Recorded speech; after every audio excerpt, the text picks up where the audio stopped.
오늘 함께 나누실 하나님의 말씀은 히브리서 2장 14절에서부터 18절까지 말씀입니다. 신약 성경 354페이지에 있는 히브리서 2장 14절에서부터 18절까지의 말씀을 다 함께 봉독하시겠습니다.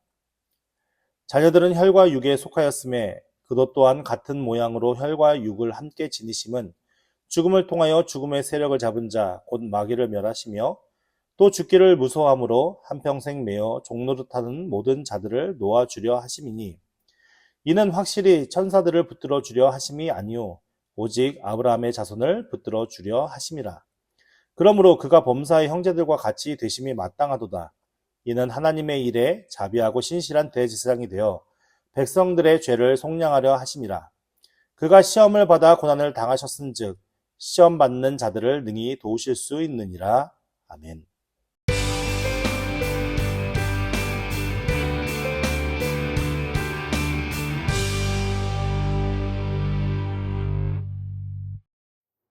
우리가 지난주 말씀을 통하여서 그 당시 히브리인들이 가졌던 의문 세 가지가 있었다고 합니다. 그리스도에 대한 의문, 예수 그리스도에 대한 의문 세 가지가 뭐냐면 첫 번째가 뭐였죠?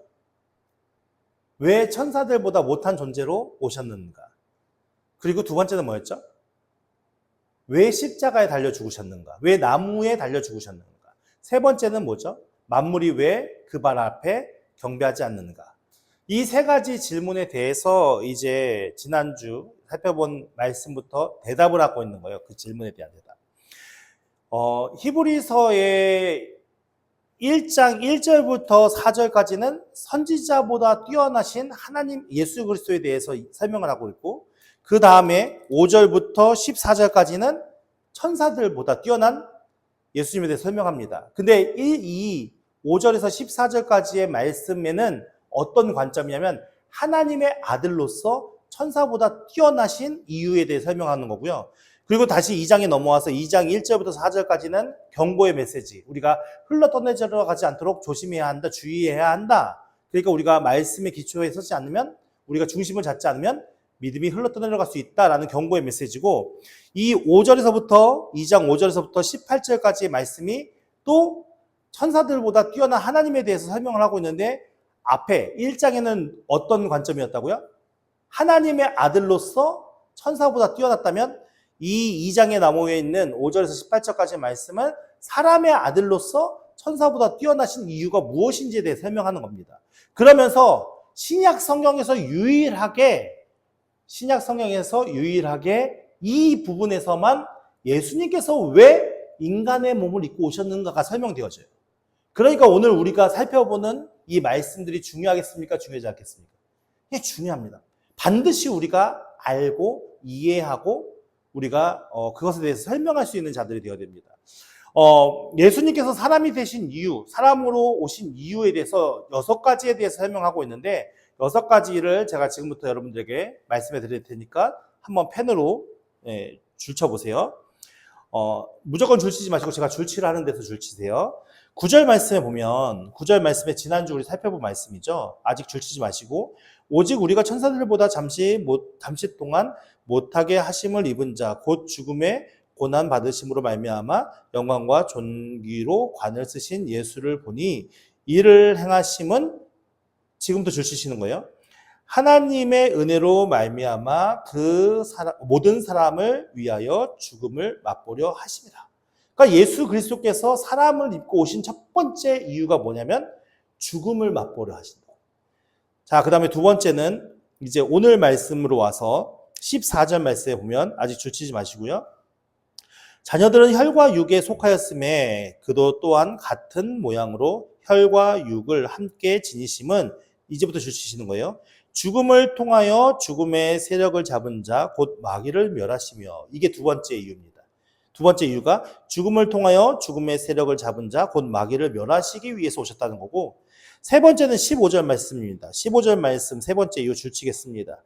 죽기를 무서워함으로 한평생 매어 종노릇하는 모든 자들을 놓아주려 하심이니, 죽음이 무서워서 한평생 그 죽음에 종노릇하는 자들을 놓아주기 위해서 오셨다는 말씀이 세 번째 이유고요. 네 번째는 16절 말씀에 보면, 앞에서부터 줄치지 마시고 기다리세요. 이는 확실히 천사들을 붙들어 주려 하심이 아니요 그 다음 줄 치세요. 오직 아브라함의 자손을 붙들어 주려 하심이라. 이게 네 번째 이유입니다. 다섯 번째 이유는 17절 말씀에 아직 줄 치지 마시고 그러므로 그가 범사의 형제들과 같이 되심이 마땅하도다. 이는 줄 치시기 바랍니다. 하나님의 일에 자비하고 신실한 대제사장이 되어 백성의 죄를 속량하게 하려 하심이라.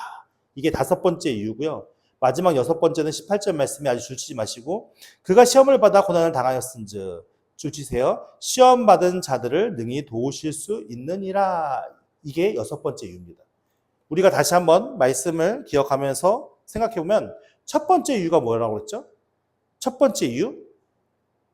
네, 하나님의 은혜로 말미암아 모든 사람을 위하여 죽기 위해서 오셨다는 거예요. 모든 사람을 위해서 죽기 위해서. 두 번째는 뭐죠? 죽음을 통하여 죽음의 세력을 잡은 자, 곧 마귀를 멸하시게 오신 고. 세 번째는 뭐죠? 죽기를 무서워함으로 한평생 매어 종노릇하는 모든 자들을 놓아주려 하기 위해 오신 거고. 네 번째는 뭐죠? 오직 아브라함의 자손을 붙들어 주려 하심이라가 네 번째고, 다섯 번째는 뭡니까? 하나님 앞에 자비하고 신실한 대제사장이 되어 백성의 죄를 속량하시기 위해서 오신 거고, 마지막 여섯 번째는 무엇입니까? 시험받은 자들을 능히 도우시기 위해서 오셨다라는 것이 예수 그리스도께서 이 땅에 오신 이유를 설명한 히브리서 기자의 말씀, 이야기입니다.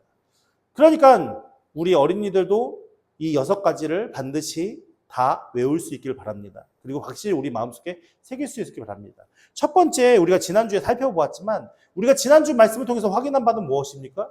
예수 그리스도께서 죽으심으로 무엇이 되었습니까? 우리와 어떤 관계가 되었죠? 형제 관계가 되었습니다. 형제 관계가 되어서 그 형제 관계로 되어진 것이 부끄럽다 했습니까? 부끄럽지 않다 했습니까? 부끄럽게 여기지 않았다고 했습니다. 그러니까 신이신 하나님께 그분께서 우리와 함께 하심이, 우리와 동등된 위치와 신분에 서심이 전혀 부끄럽지 않고 그렇게 자신의 모든 것을 희생하면서 그 위치의 모든 일들을 이루셨다고 말씀하고 있거든요. 그래서 예수님은 무엇을 하러 오신 분이에요? 죽기 위해 오신 분입니다. 그리고 그 예수님을 따르는 제자들은 어떤 삶을 살아야 할까요? 부유한 삶을 살려고 노력할까요? 왕이 되려고 노력해야 될까요? 근데 우리도 같이 죽기 위해 살아야 되는 삶이 되는 것입니다. 예수님의 우리가 여러분 제가 하나 질문을 드리도록 하겠습니다. 유언은 언제 하는, 유언이라는 말 알죠? 유언은 언제 하는 거죠? 죽기 전에 하는 거죠. 그러면 여러분 다시 한번 질문 드리겠습니다. 그러면 유언은 언제 효력이 발생되어지죠? 네, 죽어야 효력이 발생되어지는 겁니다. 근데 이것이 제 이야기가 아니라 성경에 나오는 표현이거든요. 우리 히브리서 9장 16절 17절 말씀 볼까요? 조금 넘어가서 9장에 보면 16절 17절 신약 성경 362페이지에 있습니다. 히브리서 9장 16절과 17절 말씀을 같이 함께 한 목소리로 읽어보겠습니다. 히브리서 9장 16절 17절 같이 봉독합니다. 시작. 유언은 유언한 자가 죽어야 되나니 유언은 그 사람이 죽은 후에야 효요한즉 유언한 자가 살아있는 동안에는 효력이 없느니라. 여기에 유언이라고 표현되어 있는 이 단어가 유언이라는 의미도 담고 있지만 다른 의미로는 어떤 의미를 담고 있냐면 언약이라는 의미를 담고 있습니다. 그러니까 이 앞에 하나님께서 계속 반복적으로 말씀하신 것이 무엇이냐면 내가 너희를 반드시 살려줄게. 내가 너희를 고통 가운데 버려주지 않을 거야. 나는 너희에게 생명을 주고 반드시 너희들을 구원해 줄 거야. 라는 것이 하나님이 계속 약속된 말씀이었어요. 근데 그 약속된 말씀이 이루어지려면 어떤 일이 벌어져야 돼요? 유언이니까 어떤 일이 벌어져야 돼요? 죽어야 돼요. 죽어야 그 유언이 효력이 있으니까. 근데 하나님은 죽으실 수 있어요? 하나님은 완전하신 분이고 전능하신 분이기 때문에 하나님은 절대 죽을 수가 없어요. 근데 그 하나님께서 그 유언의 말씀을 효력이 발생하게 하기 위해서 결국은 무엇을 하신 거예요? 육신의 옷을 입고 이 세상에 오시는 거예요. 그리고 그가 십자가의 죽으심으로 말미암아 이 유언의 말씀이 어떻게 되어지는 거예요? 효력이 발생하게 만드시는 거예요. 그러니까 하나님께서는 자신의 약속하신 그 백성들을 위해서 자신이 약속하신 그 약속의 말씀을 이루시고 성취하시기 위해서 직접 육신의 몸을 입고 이 세상에 오신 하나님이시라고요. 근데 여러분 생각해 보십시오. 하나님께서 우리에게 약속해 주세요. 너 내 말 잘 듣고 내 명령 잘 따르면 내가 너에게 복 줄게. 너희가 이 세상에 어떤 누구도 누리지 못한 복을 줄 거야 라고 약속을 하셨어요. 근데 우리 인간들이 하나님 앞에 바르게 살지 못했어요. 그래서 야, 너희들 안 되겠는데? 너희들 사는 모습을 보니까 내가 너희들에게 복 준다는 거 약속한 거 나 취소할 거야. 그렇게 하나님께서 마음이 바뀌셔서 그렇게 그 하나님이 주시는 그 약속을 파기한다고 해도 어떤 누가 감히 하나님 앞에 반론을 제기할 수 있겠습니까? 어떤 누가 그 하나님 앞에 그 약속을 지키시지 않는다고 해서 하나님에 따져 물을 수 있겠습니까? 그럴 수 없어요. 그러니까 하나님의 입장에서는 반드시 지켜야 하는 것이 아니고 지켜도 되고 안 지켜도 돼요. 그럼에도 불구하고 하나님께서 우리에게 하신 약속을 신실하게 이루시기 위해서 그 일을 완성하시기 위해서 직접 그 하나님이신 그분이 인간의 몸을 입고 이 세상에 오셔서 모든 뜻과 그 일들을 이루시고 결국 죽음을 통해서 그 유언의 말씀에 효력이 발생하게끔 역사하신 분이 예수 그리스도시더라고요. 그러니까는 이 하나님의 이 죽으심의 은혜가 오늘 우리에게 어떤 은혜겠습니까? 되게 단순하게 우리가 예수님이 오셨어요. 예수님이 죽으셨어요. 이렇게 얘기할 수 있는 말씀입니까? 절대 그렇지 않습니다. 그래서 그 예수 그리스도께서 이 세상에 오신 이유는 자신의 죽음을 통해서 우리의 모든 죄의 일들을 해결하시고 그로 통해서 하나님께서 우리에게 주시고자 하는 그 은혜, 그 복이 효력이 발생하도록 역사하시는 일을 감당하기 위해 친히 이 세상에 육신의 몸을 입고 오신 분이 그 예수님이라는 겁니다.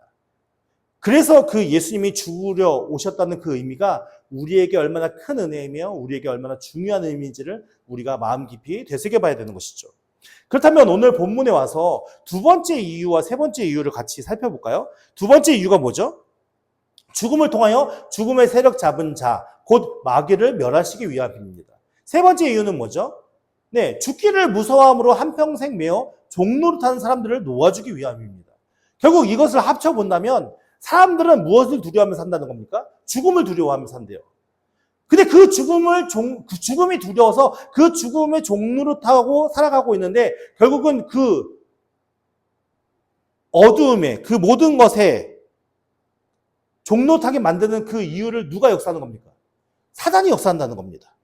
그러니까는 죽음의 세력을 잡은 자, 곧 마귀를 멸하시기 위함이에요. 그러니까 죽음의 세력을 누가 잡고 있는 거죠? 사단이 잡고 있는데 지금 인간들은 그 죽음의 세력을 잡고 있는 사단 앞에 굴복해서 죽음이 무렵고 두려워서 한평생 종노릇하면서 진리와 생명 가운데 거하지 못한다고 말씀하고 있는 거죠. 그 문제를 해결하기 위해서 누가 오셨다고요? 예수 그리스도가 오셨다는 겁니다. 제가 어떤 목사님의 설교를 듣다가 그 목사님이 간증하시는 내용의 말씀들을 잠깐 들어봤는데 그 목사님이 이제 자기 어떤 선교단체에 속해 있어서 그 선교단체에서 갔던 단기 선교를 갔었는데 그 단기 선교에서 이제 중간에 이제 봉사하는 시간들이 있었을 거 아니에요. 여러 가지 활동하는 시간들. 그 활동하는 시간들 가운데 물리학 교수를 만났대요. 물리학 교수가 같이 그 단기 선교에 가서 막 이제 청소도 하고 이제 여러 가지 일을 한 거죠. 근데 그 물리학 교수가 잠깐 대화를 나누는 시간이 있어서 대화를 나누게 되었는데 그 물리학 교수가 무엇을 질문하면은 그 목사님에게 목사님 혹시 차가움이 뭔지 아십니까? 라고 물어본 거예요. 차가움. 여러분 차가움의 정의가 무엇입니까? 차가움. 우리가 딱 만졌을 때 차가워 막 이렇게 느끼잖아요. 근데 그 물리학 교수가 뭐라면은 차가움은 실체가 없습니다 라고 얘기하는 거예요. 차가움은 원래 존재하는 게 아닙니다. 존재하는 것은 무엇이 존재하는 거예요? 열이 존재하는 거예요. 그러니까 차가움은 열이 없으면 차가움입니다. 그러니까 예를 들어서 우리가 정해놓은 영도, 그만큼 열이 있으면 영도라고 얘기하는 거고 거기서 열이 더 빠지면 영하 10도, 거기서부터 열이 더 없어지면 영하 20도. 그러니까는 존재하는 것은 차가움이 아니라 존재하는 것은 열인데 그냥 그것을 표현하기 위해서 차가움이라는 단어를 쓰는 거예요. 그러니까 실질적으로 차가움의 정의는 무엇이냐면 열의 부재인 거예요. 차가움은 실제로 존재하지 않는다고 말씀하는 거예요. 그렇다면 어두움은 어떻습니까? 어두움을 어떻게 설명할 수 있습니까? 어두움이 실제로 존재합니까? 실제로 존재하는 건 빛이에요. 그러니까 어둠은 빛의 부재인 거예요. 그러니까 실제로 존재하는 빛이 이 지금 예배드리는 이 공간의 모든 불을 끄고 아주 컴컴한 진짜 빛이 하나도 안 들어오는 그런 상태의 어둠이 있어도 그런 상태여도 아주 작은 빛 하나만 딱 비치기 시작하면 어둠은 그 빛이 비춰지는 속도보다 더 빠르게 없어지는 거예요. 그러니까 실질적으로 어둠은 존재하지 않는데 이제 그 빛의 부재로 인해서 어둠을 사람들이 느끼게 되고 알게 되는 거죠. 그 목사님이 그러면서 본인이 외국에서 스위스에서 목회를 하고 있었는데 이제 그 당시에 사람들이 한국 교회가 목사님한테 목사님 한국 교회가 너무 어두워졌어요 라고 막 걱정하고 한탄하면서 이제 막 말씀을 하면서 토로했다라고 얘기하는 거예요. 근데 사실은 한국 교회가 어두워졌습니까? 어둠이 임했습니까? 어둠이 왔습니까? 아니요, 빛이 없어졌기 때문에 어둠이 생긴 거잖아요. 어둠은 실체가 없어요. 그럼 결국 뭡니까? 한국 교회가 어두워졌다는 표현은 빛 대신 예수 그리스도께서 없어지는 거예요. 빛 대신 예수 그리스도께서 없어졌겠습니까? 우리가 몰아냈겠습니까? 그러니까 어둠은 실체가 존재하지 않아요. 그렇다면 죽음에 대해서 이야기를 할 때 죽음을 뭐로 증명할 수 있겠습니까? 죽음은 어떤 상태를 얘기할게요? 네, 생명이 없어진 상태가 죽음이에요. 생명이 없어진 상태. 그러니까는 생명이 없어진 상태가 죽음이라면 죽음이 실체가 존재하는 겁니까?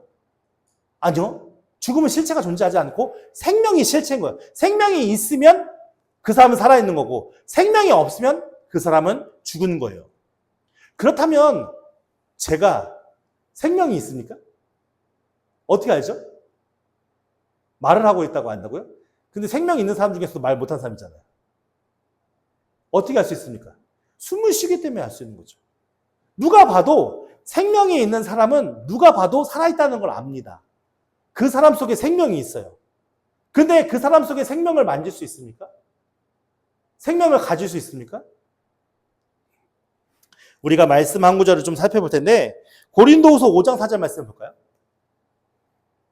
고린도후서 5장 4절 신약성경 290페이지에 있습니다.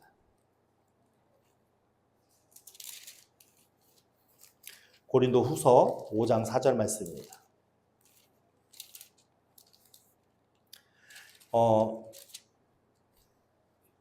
많은 사람들이 죽음의 종로를 탄다는 이유는 무엇이냐면 내가 안에 생명이 있는데 그 생명이 세다고 느끼는 겁니까? 죽음이 더 세다고 느끼는 겁니까? 죽음이 더 세다고 느끼는 겁니다. 그래서 결국 죽음이 우리를 사로잡을까봐 우리가 죽음이 생명을 삼킬까봐 무서워서 그 죽음의 종로를 타는 거거든요. 그러니까 실질적으로 우리가 아까 말씀을 우리가 아까 목사님의 어떤 설명 경험을 통해서 살펴봤을 때 죽음은 실체가 있는 겁니까? 없는 겁니까? 없거든요. 근데 사람들은 죽음이 생명을 삼킨다고 생각하고 있어요. 근데 오늘 고린도후서 5장 4절 말씀 제가 읽어볼게요. 잘 들어보세요. 참으로 이 장막에 있는 우리의 짐진 것 같이 탄식하는 것은 벗고자 함이 아니요 오히려 덧입고자 함이니 이 앞부분은 그게 중요하지 않아요. 잘 들어보세요. 죽을 것이 생명에 삼킨 바 되게 하려 함이라. 지금 뭐라고 설명하고 있습니까? 죽음이 생명을 삼켜요? 아니요. 생명이 죽음을 삼킨다고 얘기해요. 성경이 이야기하는 바는 죽음이 생명을 삼키는 것이 아니라 생명이 죽음을 삼켜요. 그러면 우리가 실상 성경이 말씀하는 것을 믿는다면, 이 말씀을 믿는다면 우리가 죽음을 두려워해야 할까요? 아니요. 죽음을 두려워할 필요가 없어요. 죽음을 두려워할 필요가 없어요. 왜냐하면 생명이 죽음을 삼키는 것이지 죽음이 생명을 삼키는 건 아니에요. 근데 여러분 저를 보세요. 제 안에 생명이 있죠. 분명히 생명이 있죠. 제 안에 생명을 잡을 수 있습니까? 제 안에 생명을 뭐라고 설명할 수 있습니까? 이게 설명할 수가 없어요. 생명은 잡을 수도 없고 보이지도 않아요. 그래서 우리가 딱 뭐라고 단정 지을 수가 없는 거예요. 그래서 되게 어려운 부분이거든요. 근데 오늘날 많은 사람들은 죽음이 두려울까요? 생명이 없어지는 게 두려울까요? 죽음이 우리에게 다가오는 것이 두려운 삶을 살고 있어요. 근데요, 요한복음 1장 1절 말씀에 보면 태초에 말씀에 계시니라. 이 말씀이 하나님과 함께 계셨으니 이 말씀은 곧 하나님이시니라 라고 얘기했어요. 그러니까는 말씀이 무엇이라고 표현하고 있어요? 하나님이라고 얘기하고 있거든요. 근데 14절 말씀에 보면은 말씀이 육신이 되어 우리 가운데 거하심에 라고 말씀하고 있어요. 그러니까 결국 말씀이 무엇이 됐대요? 육신이 돼서 이 땅에 오셨대요. 그리고 우리가 그의 영광을 보니 아버지의 독생자의 영광이요 은혜가 진리가 충만하더라. 1절 말씀에서는 말씀이 하나님이라고 얘기하고 14절 말씀에서는 말씀이 육신이 되어서 이 땅에 오셨다라고 말씀하고 있어요. 근데 4절 말씀에 중요한 건 4절 말씀이거든요. 4절 말씀에 뭐라고 말씀하냐면 말씀이 육신이 되어 우리 가운데 거하심에 4절 말씀에 그 안에 생명이 있으니 이 생명은 사람들의 빛이라. 누구 안에 생명이 있다는 겁니까? 누구 안에 생명이 있다는 겁니까? 예수 그리스도 안에 생명이 있다는 겁니다. 그럼 여러분 잘 보세요. 제가 이 펜이 있죠? 펜을 들고 있습니다. 이 펜. 이 펜을 제가 여기 넣어둘게요. 여러분, 이 펜을 손을 안 대고, 펜에 손을 대지 않고 이 펜을 가질 수 있는 방법이 있습니까? 없습니까? 펜에 손을 대지 않고 이 펜을 가질 수 있는 방법이 있습니까? 없습니까? 있죠. 어떻게 하면 됩니까? 컵을 들고 가면 되잖아요. 이해가 되십니까? 이게 어려운 얘기는 아닌데. 자, 보세요. 이 펜을 가질 수 있는 방법은 펜에 손을 대지 않아도 펜이 뭔지 정확히 몰라도 펜에 컵 안에 들어있지 않습니까? 이 컵을 가져가면 이 펜도 내 것이 되어집니다. 무슨 말이냐면 생명이 어디 있다고 말씀하고 있습니까? 생명은 예수 그리스도께 있다고 말씀하고 있습니다. 근데 그 예수 그리스도의 생명을 내가 가지면 내가 죽음을 삼킨 바 될까요? 아니요. 생명이 죽음을 삼키니까. 근데 생명이 어디 있는지 몰라요. 어떻게 잡아야 할지 몰라요. 근데 우리가 뭘 가지면 되는 거죠? 예수 그리스도를 가지면 되는 거예요. 그래서 1장 12절 말씀에 뭐라고 하냐면 요한복음 1장 12절 말씀에 영접하는 자 그 이름을 믿는 자들에게는 하나님의 자녀가 되는 권세를 주셨으니 이 말씀의 의미가 뭘 얘기하는 겁니까? 생명은 지금 누구께 있다고요? 예수 그리스도께 있잖아요. 영접하는 자 누구를 받아들이는 겁니까? 예수 그리스도를 우리가 잡으면 예수 그리스도를 우리가 가지면 예수 그리스도를 우리 마음속에 예수 그리스도를 갖는다는 표현을 영접하는 거다라고 표현한 거잖아요. 그 예수 그리스도를 우리 안에 가지면 우리 안에 무엇이 있어요? 예수 그리스도 그 생명이 우리 안에 있고 그 생명이 있는 자들은 어떻게 해요? 죽음에 삼킴바 되는 것이 아니라 죽음을 삼켜서 결국 영원한 생명을 우리에게 주신다는 것을 믿는 삶이 될 수 있는 거죠. 그리고 그 생명을 가진 자는 무엇이 있어요? 빛이 있어요. 하나님의 빛이 없어서 어둡게 만들어서 조금의 종노릇하게 만드는 게 누구의 계략이에요? 사단 마귀의 계략이잖아요. 죽음을 지배하는. 근데 우리가 자꾸만 우리 마음속에 죽음이 두렵고 어두운 마음이 생기는 이유가 무엇이에요? 우리 안에 생명 되신 예수 그리스도가 내가 밀어내서 내가 받아들이지 못하고 내가 갖지 못해서 결국 그 영생의 기쁨과 그 영생의 즐거움과 그 영생을 바라보는 그 빛이 그 소망이 우리 안에 사라진 거 아니겠습니까? 여러분 소망이 눈에 보입니까? 소망을 잡을 수 있습니까? 소망을 가질 수 있습니까? 소망을 갖는다는 것은 그 소망의 빛이 내 속에 들어와야 되는 겁니다. 우리는 그 예수 그리스도를 우리의 받아들이고 그 예수 그리스도의 빛을 받아들이기보다 무엇이 쉬운 거예요? 사단 마귀, 어두움을 주관하는 사단 마귀의 권세 아래서 그것을 따르는 자들의 모습을 바라보며 우리가 똑같이 현혹되고 미혹되는 게 너무 쉽기 때문에 결국은 우리 안에 예수 그리스도가 어떻게 해요? 이미 예수 속을 계심으로 말미암아 그 빛으로 인해 우리 안에 생명이 있고 그 안에 소망이 있음이 우리 안에 날마다 깨달아지고 알아져야 되는데 결국 어떻습니까? 우리가 계속 끊임없이 그 예수 그리스도를 밀어내서 결국 우리가 어두운 마음에 사로잡혀서 때로는 죄악된 행동과 때로는 연약한 믿음과 연약한 모습으로 우리가 살아갈 수밖에 없는 처지와 형국 속에 살아갈 수 있는 것이죠. 그래서 이 예수 그리스도께서는 무엇이냐면 죽음의 종노릇하는 그 백성들을 해방시켜주고 그 죽음을 지배하고자 하는 마귀의 권세를 멸하셔서 우리에게 영생을 허락하시고 그 영원한 기쁨과 은혜를 허락하시기 위해서 이 땅에 왜 오셨어요? 육신의 몸을 입고 오신 거예요. 그리고 보여주시는 거예요. 생명이 누구에게 있다는 것을. 예수에게 있다는 것을. 죽음이 아무것도 아니라는 것을. 그 죽음이 아무것도 아니라는 것을 십자가의 진이 달려 죽으심으로 보여주시는 것이고 부활 승천하시면서 우리에게 뭐예요? 참된 생명이 무엇인지를 알려주시는 거예요. 그렇다면 오늘 우리가 깨달아야 할 것은 무엇이겠습니까? 우리 안에 어떤 가치가 중요한 게 아니라 예수 그리스도를 그 생명을 취하는 자가 되는 게 중요한 것이죠. 여러분들이 아무리 세상에 부귀와 영화를 누리고 세상에 떵떵거리는 삶을 산다고 하더라도 예수 그리스도의 생명이 여러분들에게 없으면 여러분들은 죽음에 삼킴받을 수밖에 없습니다. 하지만 우리 안에 예수 그리스도의 그 생명이 있기 때문에 우리는 죽음에 삼킴받은 자가 아니라 어떤 자가 돼요? 하나님의 영원한 생명 안에서 기쁨과 은혜를 느끼는 거죠. 아까 제가 말씀드렸잖아요. 죽음은 실체가 있어요, 없어요? 생명의 부재가 죽음이에요. 그러니까는 어떤 목사님이 설명하기를 우리가 죽음을 맞이하는 그 순간에 우리가 죽음의 실체를 모르니까 자꾸만 우리는 무슨 생각을 하냐면은 전설의 고향 같은 생각을 하는 거예요. 저승사자가 나와서 이름 3번 얘기하면은 우리 몸이 영혼이 빠져나와서 거기에 끌려갈 것 같은 착각을 하게 되죠. 근데 실상 성경이 이야기하는 바는 뭐냐면요. 그 과정에 대한 설명이 없어요. 그러니까 결국 우리가 죽음을 맞이해서 우리 안에 생명이 없어지면 우리는 어떤 자가 됩니까? 어디로 갈까요? 하나님 앞에 가는 거죠. 그러니까는 죽음에 대해서 무서워할 필요가 없다는 거예요. 죽음에 대해서 두려워할 필요가 없다는 거예요. 그래서 그 목사님이 뭐라고 설명하냐면은 여러분들 눈을 감고 죽음을 맞이할 때 무섭습니까? 그러면은 얼른 눈을 뜨시기 바랍니다. 이 얘기가 뭐냐면은 죽을 때 눈 감고 바로 하나님 앞에 서니까 그 하나님 앞에 서는 그 찰나의 순간 얼마나 오랜 기간이 걸리겠어요? 찰나의 순간이라는 거죠. 그 찰나의 순간이 두렵다면 얼른 빨리 눈을 떠서 하나님을 보시라는 거예요.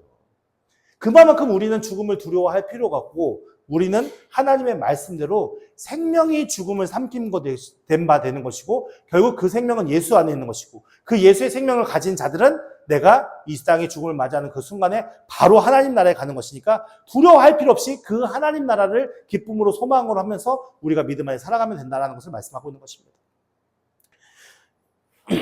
그러면서 우리 네 번째는 무엇이죠? 이는 확실히 천사들을 붙들어 주시야 하심이 아니오 오직 아브라함의 자손을 붙들어 주려 하심이라. 아브라함의 자손이 진짜 혈육적인 아브라함 자손을 얘기할까요? 아니요, 영적인 아브라함 자손을 얘기하는 거예요.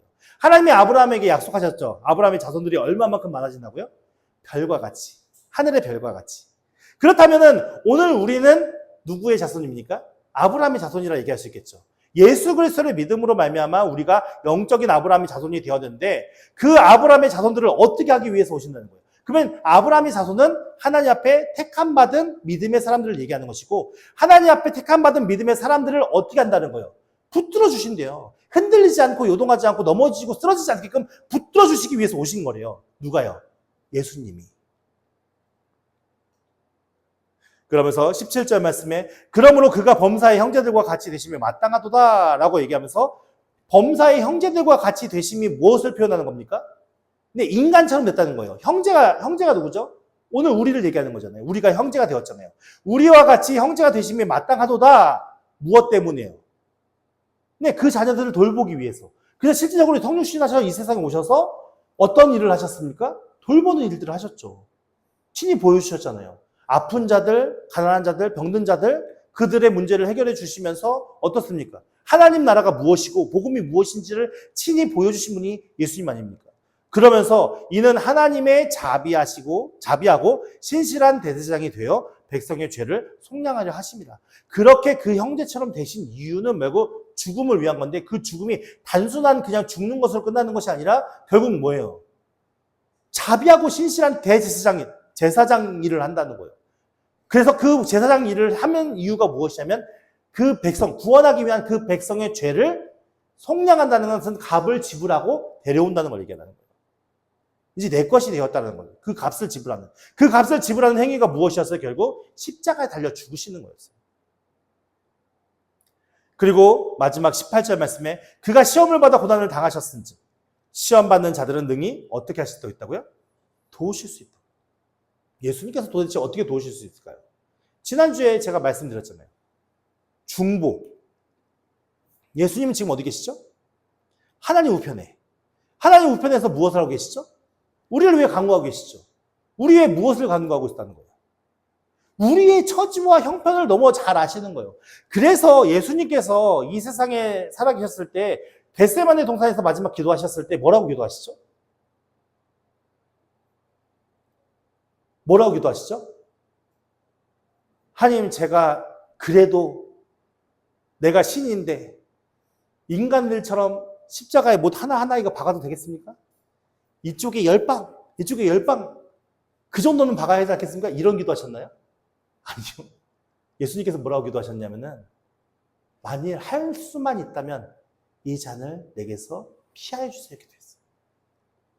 예수님이 뭘 아시는 거죠? 우리의 연약함이 고통 앞에서, 괴로움 앞에서 우리의 연약함이 얼마나 나약할 수밖에 없는지를 친히 아신 분이 예수님이세요. 그렇게 우리의 모든 생사고락을 느끼시면서 결국 이 세상에서 우리를 돌보시기 위해서, 대제사장 사명을 감당하기 위해서, 우리에게 참된 생명이 무엇인지 알려 보여주기 위해서 죽으신 분이 그 예수님이세요. 왜요? 자신이 하신 약속, 그 유언의 말씀을 이루기 위해서 오신 분이 그 예수님이시죠. 그렇기 때문에 그 예수님은 우리가 얼마나 고통 가운데, 아픔 가운데 연약해질 수밖에 없는 죄인이라는 것을 아시고, 그걸 모두 공감하면서 우리가 시험 당할 때, 우리가 어려움 당할 때, 우리가 괴로움 당할 때 얼마나 고통스럽고 얼마나 힘든 상황 속에서 우리가 선택을 하며 그 일을 따라가야 되는지에 대한 부분을 아시니까 지금도 하나님 옆에서 우리를 위해서 무엇을 하고 계시는 분이에요? 중보기도 하시는 분이시거든요. 그렇기 때문에 시험 받는 자들을 능히 어떻게 하실 수 있는 거예요? 도우실 수 있는 거예요. 하나님 앞에 간구하여서 그 하나님께서 우리 가운데 누구를 보내주시죠? 성령을 보내주시잖아요. 성령께서 우리를 붙들어 주셔서 우리가 이런 시험과 어려움들을 이겨나갈 수 있는 은혜로 우리를 이끄시는 분이 예수님이시죠. 하나님이시고. 그렇기 때문에 우리가 한평생 절대 놓치지 말아야 할 것이 예수 그리스도이시고, 절대 잊지 말아야 할 것이 그 예수 그리스도밖에 생명이 없다라는 것. 우리의 구원은 그 예수 그리스도밖에 이루어질 수 없었다라는 것을 알아야 되는 것이죠. 이것이 단순히 저와 여러분들만 알면 끝나는 일입니까? 이것이 우리의 자녀들에게 교육되어져야 되고 교훈되어져야 됩니다. 그래서 우리의 자녀들이 세상의 가치와 세상의 논리에 빠져서 예수 그리스도를 밀어내는 삶이 아니라 세상의 모든 걸 밀어내도 예수 그리스도는 절대 잊지 않는 아이들이 되어서, 자녀들이 되어서 하나님 앞에 그 믿음으로 생명을 가진 자로 서 있어야 되는 것입니다. 우리가 자녀들에게 좋은 음식을 해주고 좋은 옷을 입혀주고 좋은 여러 가지 많은 일들을 행할 수 있게 도와주는 것이 중요하겠죠. 근데 그것보다 더 먼저 선행되어질 것이 절대로 우리 아이들의 삶 속과 그 가치와 그 마음 속에 예수 그리스도가 떠나는 일이 없게끔 그들을 교육시키고 양육시키고 그들 가운데 그렇게 행할 수 있도록 도와주는 게 우리 부모로서의 역할 아니겠습니까? 그렇다면 먼저 우리가 무엇을 가진 자가 되어야 할까요? 그 예수 그리스도의 생명을 가진 자가 되어야겠죠. 내 안에 세상의 가치로 인해서 내 이기적인 욕심을 채우기 위한 것이 아니라 나를 하나님께서 얼마나 사랑하시고 예수를 보내셔서 하나님께서 얼마나 그 귀한 일들을 행하셨는지 내가 먼저 그 모든 은혜와 사랑을 깨달아 알아서 그것이 내 안에 살아 숨쉬는 자가 되어야 우리 자녀들에게 떳떳하고 바르게 교육하고 양육할 수 있지 않겠습니까? 오늘 우리가 잃어버린 것이 무엇입니까? 오늘 우리가 놓치고 있는 것이 무엇입니까? 오늘 예수 그리스도께서 이 땅에 육신의 옷을 입고 오신 이유가 무엇입니까?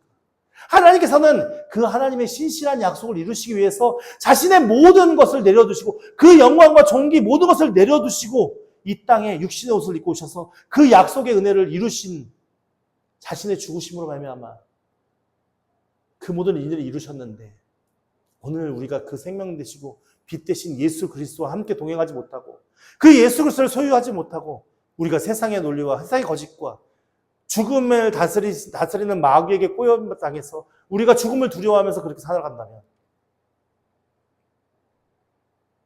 우리는 얼마나 미련하고 얼마나 어리석은 존재가 되겠습니까? 여러분, 우리가 다시 한번 우리 스스로를 돌아볼 수 있으면 좋겠습니다. 절대로 잊지 맙시다. 예수 그리스도. 그 예수 그리스도께서 왜 이 세상에 오셨는지 절대 잊지 맙시다. 그리고 오늘 이 배운 6가지 말씀, 우리가 말씀으로 확인해본 이 6가지가 여러분들의 생각과 여러분들의 머리에서 떠나지 않기를 바랍니다.